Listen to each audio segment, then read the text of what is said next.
नमस्कार साथियों, मैं असगर खान स्वागत करता हूं आप सभी का असगर एकेडमी यूट्यूब चैनल में। प्यारे साथियों, आज है 17 जुलाई 2026 और 17 जुलाई 2026 के आज महत्वपूर्ण करंट अफेयर्स देखने वाले हैं। चाहे आप कोई भी परीक्षा प्रतियोगी परीक्षा की तैयारी कर रहे हो, चाहे आप एसएससी की परीक्षा कर रहे हो, चाहे पुलिस, चाहे बैंकिंग, चाहे रेलवे, तो वीडियो को लास्ट तक जरूर देखिएगा साथियों। आज का बहुत ही महत्वपूर्ण करंट अफेयर होने वाला है और अगर आपने अभी तक वीडियो को लाइक नहीं किया है तो वीडियो को लाइक कर दें, चैनल को सब्सक्राइब कर लें और वीडियो को शेयर कर दें अपने दोस्तों के साथ। चलिए, आज का हमारा पहला क्वेश्चन क्या है, ध्यान दीजिएगा। डेली हमारी ये क्लास होती है 7 AM पर, तो आप लोग देखना ना भूलें। प्रतिदिन सुबह हमारी 7 AM पर क्लास होती है, तो आप लोग डेली देखना ना भूलें करंट अफेयर, क्योंकि आपकी प्रतियोगी परीक्षाओं के लिए बहुत ही इंपॉर्टेंट है हमारी क्लास। चलिए ध्यान दें, हमारा आज का पहला क्वेश्चन क्या है साथियों, ध्यान दीजिएगा। तो आज का हमारा पहला क्वेश्चन है साथियों, हाल ही में घोषित भारत खनन सप्ताह 2026 का जो आयोजन है वो कहाँ किया गया है। हाल ही में घोषित भारत खनन सप्ताह 2026 का आयोजन कहाँ किया गया है। तो कहाँ किया गया है प्यारे साथियों, तो नई दिल्ली में किया गया है। कहाँ पर किया गया है, नई दिल्ली में किया गया है। तो आपका यहाँ ऑप्शन सी आपका यहाँ राइट आंसर हो जाएगा। ठीक है, तो भारत खनन सप्ताह 2026 का आयोजन जो है नई दिल्ली में होगा। ठीक है, इसकी जो घोषणा है वो केंद्रीय कोयला एवं खान मंत्री जी किशन रेड्डी ने की है। मुख्य योजना जो है, मुख्य आयोजन 15 से 17 नवंबर 2026 को यशाभूमि कन्वेंशन सेंटर नई दिल्ली में प्रस्तावित है। इसका जो उद्देश्य है खनन क्षेत्र में निवेश, नवाचार और सशक्त खनन को बढ़ावा देना है। ठीक है, इस मतलब इसका जो आयोजन होना है, इसका उद्देश्य क्या है, तो इसका जो उद्देश्य है वो है खनन क्षेत्र में निवास, नवाचार और सशक्त बनाना, यानी कि और सशक्त और शक्तिशाली बनाना। इसका उद्देश्य यही है, इस खनन सप्ताह का उद्देश्य। ठीक है, तो आपका यहाँ प्यारे साथियों ऑप्शन सी आपका राइट आंसर हो जाएगा। ठीक है, चलिए नेक्स्ट क्वेश्चन हमारा क्या है आज का, ध्यान दीजिएगा। तो हाल ही में केंद्रीय कोयला एवं खान मंत्री किशन रेड्डी ने कौन सा पोर्टल लॉन्च किया है। हाल ही में केंद्रीय कोयला एवं खान मंत्री ने किशन रेड्डी ने कौन सा पोर्टल हाल ही में लॉन्च किया है। तो कौन सा पोर्टल साथियों लॉन्च किया है, तो आपका यहाँ ऑप्शन बी आपका राइट आंसर हो जाएगा।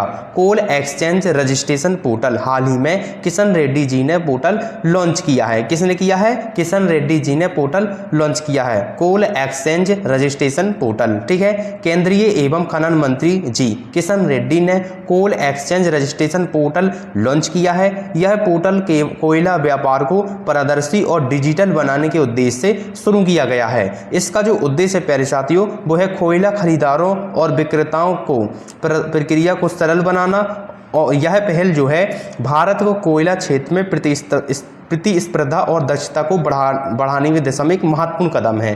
तो आपको यहाँ पर याद रखना है, तो किशन रेड्डी जी ने जो पोर्टल लॉन्च किया है वो कौन सा किया है, कोयला एक्सचेंज रजिस्ट्रेशन पोर्टल। तो आपका यहाँ ऑप्शन बी आपका राइट आंसर हो जाएगा। ठीक है, चलिए नेक्स्ट क्वेश्चन क्या हमारा, ध्यान दें। हाल ही में DIBD ने बहुभाषी AI को बढ़ावा देने के लिए किस बैंक के साथ समझौता विज्ञापन MCU पर हस्ताक्षर किए हैं। तो किस बैंक के साथ हस्ताक्षर किए हैं, तो पंजाब नेशनल बैंक। किसके साथ हस्ताक्षर किए हैं, पंजाब नेशनल बैंक। तो आपका यहाँ ऑप्शन सी आपका राइट आंसर हो जाएगा। ठीक है, याद रखें, तो DIBD ने पंजाब नेशनल बैंक के साथ पर हस्ताक्षर किए हैं। इसका जो उद्देश्य है वो क्या है, बहुभाषी कृत्रिम बुद्धिमत्ता को बढ़ावा देना। यह पहल भारतीय भाषाओं में डिजिटल बैंकिंग सेवाओं को सशक्त बनाने के लिए की गई है। यह जो समझौता है वो AI आधारित समावेशी और आसान बैंकिंग सेवाओं को विकास में सहायक होगा। तो आपका यहाँ पर ऑप्शन सी प्यारे साथियों राइट आंसर हो जाएगा। ठीक है, तो DIBD ने बहुभाषी AI को बढ़ावा देने के लिए पंजाब नेशनल बैंक के साथ समझौता किया है। समझौता मतलब विज्ञापन एग्रीमेंट पर साइन किए हैं। ठीक है, याद रखें, तो ऑप्शन सी आपका यहाँ राइट आंसर हो जाएगा। चलिए नेक्स्ट क्वेश्चन क्या आज का हमारा, ध्यान दें। अगला क्वेश्चन हमारा क्या है, ध्यान दीजिएगा साथियों। हाल ही में मोबाइल उत्पादन में भारत का विश्व में कौन सा स्थान है? हाल ही में मोबाइल उत्पादन में भारत का विश्व में कौन सा स्थान है? तो प्यारे साथियों, हाल ही में भारत का मोबाइल उत्पादन में भारत में विश्व में दूसरा स्थान है। याद रखें, विश्व में जो है दूसरा स्थान है किसका? भारत का। हमारे भारत देश का जो है मोबाइल उत्पादन में विश्व में दूसरे स्थान पर है। ठीक है, तो भारत फोन उत्पादन में विश्व का दूसरा सबसे बड़ा देश बन गया है। इस क्षेत्र में जो है चीन पहले स्थान पर है। आपको याद रखना है, जो चीन देश है वो पहले स्थान पर मोबाइल उत्पादन में पहले स्थान पर है। ठीक है, तो भारत मोबाइल निर्माण को बढ़ावा देने में मेक इन इंडिया और प्रोडक्शन में पहले स्थान पर है, वो दूसरे स्थान पर है, और चीन जो है पहले स्थान पर है। ठीक है, आपको याद रखना है। भारत मोबाइल फ़ोन निर्यात लगातार बढ़ा रहा है, जिससे इलेक्ट्रॉनिक विनिर्माण को मजबूती मिल रही है। तो आपका यहाँ ऑप्शन बी आपका राइट आंसर हो जाएगा। दूसरा स्थान है भारत का। अच्छा, तीसरा कौन से देश का? तो आपको याद रखना है, जो तीसरा स्थान है भारत में, वो तीसरा स्थान है जो विश्व में मोबाइल उत्पादन है, वो वियतनाम। वियतनाम नाम का एक कंट्री देश है, वो तीसरे स्थान पर है विश्व में मोबाइल उत्पादन में। आपको याद रखना है। तो हमारे भारत की भी पोजीशन अभी सही है, दूसरे स्थान पर है, लेकिन चीन जो है वो पहले स्थान पर है। आपको याद रखना है, क्योंकि पहला, दूसरा, तीसरा याद होना ही चाहिए, क्योंकि परीक्षाओं में पहला ना पूछकर शायद दूसरा पूछा जा सकता है या तीसरा पूछा जा सकता है, तो हमें सब यह पता होना चाहिए। ठीक है, तो आपका जो है भारत दूसरे स्थान पर है मोबाइल उत्पादन विश्व में, तो याद रखें। तो ऑप्शन बी यहाँ पर आपका राइट आंसर हो जाएगा। चलिए नेक्स्ट क्वेश्चन हमारा क्या है, ध्यान दीजिएगा। हाल ही में जो प्रौद्योगिकी विभाग यानी डीबीडी ने कौन सा स्थापना दिवस मनाया है? हाल ही में जो प्रौद्योगिकी विभाग डीबीडी ने कौन सा स्थापना दिवस मनाया है? तो आपको याद रखना है प्यारे साथियों, हाल ही में जो प्रौद्योगिकी विभाग डीबीडी ने कौन सा स्थापना दिवस मनाया है? तो कौन सा स्थापना दिवस मनाया साथियों? 17वां। आपको याद रखना है, 17वां स्थापना दिवस मनाया है। किसने मनाया है? जो प्रौद्योगिकी विभाग यानी डीबीडी ने अपना 17वां स्थापना दिवस मनाया है। जो प्रौद्योगिकी विभाग यानी कि डिपार्टमेंट ऑफ बॉटनोलॉजी यानी कि डीबीडी ने अपना 17वां स्थापना दिवस मनाया है। डीबीडी विज्ञान एवं प्रौद्योगिकी मंत्रालय के अंतर्गत कार्य करता है। इसका जो उद्देश्य है वो है जैव प्रौद्योगिकी अनुसंधान, नवाचार, स्टार्टअप को बढ़ावा देना। यह विभाग स्वस्थ कृषि एवं औद्योगिक और प्रौद्योगिकी के क्षेत्र में एक महत्वपूर्ण भूमिका निभाता है। तो इसी ने अपना 17वां स्थापना दिवस मनाया है। आपको याद रखना है। तो ऑप्शन सी आपका राइट आंसर हो जाएगा। चलिए नेक्स्ट क्वेश्चन हमारा क्या है, ध्यान दें। हाल ही में 2 करोड़ 40 लाख वर्ष पुराने केवड़े के पत्ते के जीवाश्म किस राज्य में खोजे गए? हाल ही में 2 करोड़ 40 लाख वर्ष पुराने केवड़े के पत्ते के जीवाश्म किस राज्य में खोजे गए? तो प्यारे साथियों, किस राज्य में खोजे गए? और तो असम में खोजे गए। किस में खोजे गए? असम में खोजे गए। तो आपका यहाँ ऑप्शन सी आपका राइट आंसर हो जाएगा। ठीक है, तो 2 करोड़ 40 लाख वर्ष पुराने केवड़े के जो पत्ते के जीवाश्म खोजे गए हैं वो असम में खोजे गए हैं। यह खोज जो है भारत के प्राचीन वनस्पति इतिहास और जलवायु के अध्ययन के लिए एक महत्वपूर्ण है। इस खोज से पूर्वोत्तर भारत जैव विविधता और भूवैज्ञानिक इतिहास के बारे में नई जानकारी है। यह जो खोज है वो बायोलॉजी बॉटनी यानी प्राचीन वनस्पति विज्ञान के क्षेत्र में एक महत्वपूर्ण मानी जा रही है। तो आपको याद रखना है। तो ऑप्शन सी आपका यहाँ राइट आंसर हो जाएगा। यानी कि 2 करोड़ 40 लाख वर्ष पुराने जो केवड़े के पत्ते के जीवाश्म खोजे गए हैं वो किस राज्य में खोजे गए हैं? तो असम में खोजे गए हैं। ठीक है, आपको याद रखना है। तो ऑप्शन सी आपका राइट आंसर हो जाएगा। चलिए नेक्स्ट क्वेश्चन क्या हमारा, ध्यान दें। हाल ही में वर्ष 2026 में तीसरे वार्षिक सिंचन सम्मेलन का आयोजन कहाँ किया गया है? हाल ही में वर्ष 2026 में तीसरे वार्षिक सिंचन सम्मेलन का आयोजन कहाँ किया गया है? तो कहाँ किया गया है प्यारे साथियों? तो फरीदाबाद हरियाणा में। ठीक है, आपको याद रखना है, फरीदाबाद हरियाणा में। तो आपका यहाँ ऑप्शन सी आपका राइट आंसर हो जाएगा। तीसरे वार्षिक सिंचन सम्मेलन 2026 का जो आयोजन है वो फरीदाबाद हरियाणा में किया गया है। सम्मेलन का जो उद्देश्य है वो है जल संरक्षण, सूक्ष्म सिंचाई और आधुनिक सिंचाई तकनीकी को बढ़ावा देना। इसमें जो है कृषि विशेषज्ञों, नीति निर्माताओं और किसान ने भाग लिया है। सम्मेलन का मुख्य फोकस जो है जल उपयोगिता दक्षता को बढ़ावा और टिकाऊ कृषि को प्रोत्साहित करना, यानी कि कृषि को बढ़ावा देना और जल को भी बढ़ावा देना। ठीक है, याद रखना, जल की दक्षता को बढ़ावा देना। तो आपका यहाँ ऑप्शन सी प्यारे साथियों राइट आंसर हो जाएगा। चलिए नेक्स्ट क्वेश्चन हमारा क्या है, ध्यान दें। दें। हाल ही में भारतीय नौसेना ने बहुराष्ट्रीय समुद्री प्रशिक्षण अभ्यास ऑपरेशन दर्शन रेडीनेस 26-2 की मेजबानी कहाँ की है?